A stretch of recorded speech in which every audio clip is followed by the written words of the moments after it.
Hi students. पिछले video में हमने इनकम स्टेटमेंट में टोटल रेवेन्यू देखा था एंड अदर रेवेन्यू को भी डिस्कस किया था। इनकम स्टेटमेंट का एक और बहुत ही इंपॉर्टेंट पॉइंट है जो है एक्सपेंस। तो किसी भी कंपनी के अंदर ये टोटल 8 एक्सपेंस होते हैं। सबसे पहला एक्सपेंस है कॉस्ट ऑफ मटेरियल कंज्यूम। तो कोई भी कंपनी जब अपना फिनिश प्रोडक्ट तैयार करती है तो उसके अंदर उसका कुछ ना कुछ मटेरियल यूज़ होता है। उसका जो कॉस्ट होता है वो कॉस्ट ऑफ मटेरियल कंज्यूम्ड के अंदर उसका एक्सपेंस मेंशन होता है। सेकंड है change in inventories of finish goods and work in progress. ऐसे प्रोडक्ट्स जो ऑलरेडी प्रिपेयर हो गए हैं उनके इन्वेंटरीज में जो एक्सपेंस आता है उसका एक्सपेंस इसके अंदर मेंशन होता है।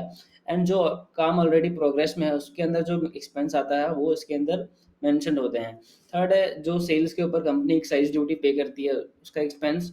एंड फोर्थ एक्सपेंस होता है जो कंपनी अपने एम्प्लॉयज़ के बेनिफिट के ऊपर एक्सपेंस करती है, या फिर जो वो कंपनी एम्प्लॉय को सैलरी भी पे करती है, इंक्लूडिंग मैनेजमेंट का भी जो सैलरी होता है वो इसी एक्सपेंस के अंदर मेंशन होता है। फिफ्थ है फाइनेंस कॉस्ट। ये ऐसे एक्सपेंस होते हैं जो कंपनीज जब लोन लेती है तो उसके इंटरेस्ट रिपेमेंट के ऊपर जो एक्सपेंस आता है ये उसका एक्सपेंस है। सिक्स्थ है डेप्रिसिएशन एंड अमोर्टाइजेशन एक्सपेंस। कुछ ऐसे एसेट्स होते हैं जिसका ईयरली वाइज जो प्राइस है वो डिक्रीज होते रहता है। जैसे कोई मशीन है उसका प्राइस ईयरली ईयरली कुछ ना कुछ डिक्रीज होते रहेगा क्योंकि वो मशीन बार बार यूज़ भी हो रहा है। तो वो जो डेप्रिसिएशन है उस पर्टिकुलर टेंजिबल एसेट का वो इंक्लूड होता है डेप्रिसिएशन एसेट में।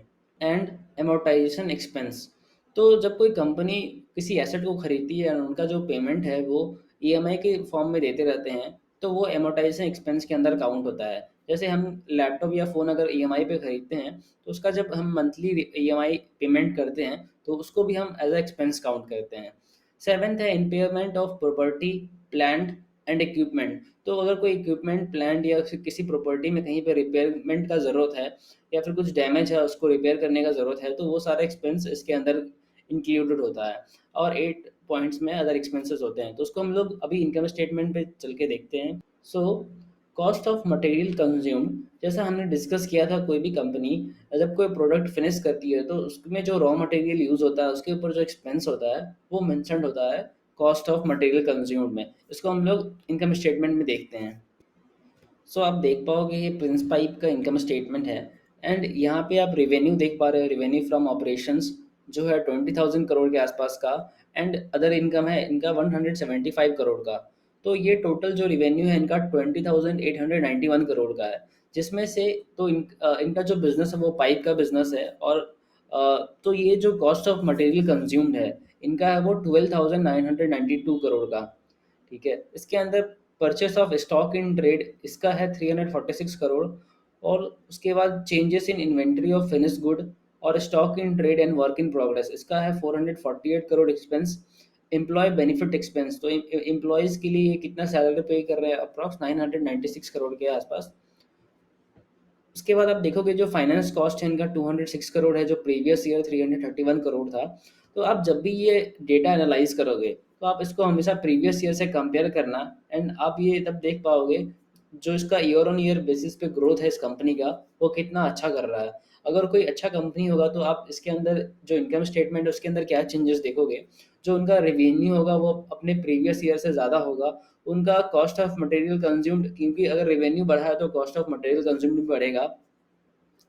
कुछ कुछ जो फैक्टर्स है जिसके ऊपर आपको ध्यान रखना है वो है फाइनेंस कॉस्ट। जो उनका इंटरेस्ट रीपेमेंट है उसके ऊपर वो कितना एक्सपेंस कर रहे हैं। तो आप देखोगे तो पिछले प्रीवियस ईयर से उनका जो फाइनेंस कॉस्ट था वो कम हुआ है जो कि एक कंपनी के लिए अच्छा साइन है। अगर ये इंक्रीज करता, अगर इसका रिवेन्यू डिक्रीज करता ईयर ऑन पिछले ईयर से अगर 16,000 करोड़ था जैसे, और अगर इस ईयर ये 17 या 15 होता और या 14 होता तो फिर ये एक बैड सिंबल है किसी भी कंपनी के इनकम स्टेटमेंट के ऊपर। तो वहाँ पे फिर हम उस कंपनी को अवॉइड कर सकते हैं वहाँ से रीड करना, या फिर इनकम स्टेटमेंट के पर्पज से वहाँ पे एक नेगेटिव ईयर रहेगा उस कंपनी के लिए। यहाँ पे अगर आप देखोगे तो change in inventories of finish good and stock in trade and work in progress, तो इसके अंदर हम लोग क्या डिस्कस किए थे। ऐसा फिनिश्ड प्रोडक्ट जो इन्वेंट्री के अंदर जिसको रखा जाता है और उसको रखने में जो एक्सपेंस आता है वो इसके अंदर इंक्लूडेड होता है। तो आप देखोगे पिछले ईयर इन्होंने जो अपना प्रोडक्ट तो बना लिया लेकिन वो प्रोडक्ट को वो सेल नहीं कर पाए। इस वजह से उनका जो इन्वेंट्री का कॉस्ट था वो इस ईयर से भी डबल था। पिछले ईयर देखोगे तो 892 करोड़ है, राइट। एंड इस ईयर अभी 448 करोड़ है, क्योंकि इनका जो रेवेन्यू है, जो इनका प्रोडक्ट था, वो जल्दी जल्दी सेल भी होता गया। तो ये भी हमको देखना है कि क्या कंपनी जो प्रोडक्ट बना रही है, उन्होंने सपोज कोई कंपनी न्यू प्लांट पैसा खर्च करके एक नया प्लांट लगा दिए, उनको लगता है कि हमारा सेल्स अब इंक्रीज कर रहा है, डिमांड है। बट उस ईयर क्या हुआ, हमने इनकम स्टेटमेंट में ये देखा कि उस कंपनी का जो इन्वेंट्री कॉस्ट है वो इंक्रीज कर रहा है, तो फिर वो एक नेगेटिव साइन है उस कंपनी के लिए। नेक्स्ट है डिप्रिशिएशन एंड अमोर्टाइजेशन एक्सपेंस। तो इसको देखोगे आप, पिछले ईयर में 519 करोड़ था, जो अभी 594 करोड़ है, के आसपास है। एंड उसके बाद है अदर एक्सपेंस। तो इनका जो टोटल एक्सपेंस आता है वो हो गया 17,899। तो इनका जो टोटल रेवेन्यू था 20,000 करोड़, उसमें से इन्होंने 17,899 करोड़ इनका एक्सपेंस हो गया। बाकी जो रिमेनिंग था वो प्रॉफिट बिफोर टैक्स है 2,900 करोड़। उसके ऊपर फिर टैक्स लगेगा 774 करोड़ का current tax and deferred tax लगा। उसके बाद जो टोटल टैक्स एक्सपेंस हुआ वो 773 करोड़ हुआ। उसके बाद टैक्स पेमेंट के बाद आता है प्रॉफिट आफ्टर टैक्स, तो जो कि अराउंड 2,200 करोड़ के आसपास आ गया।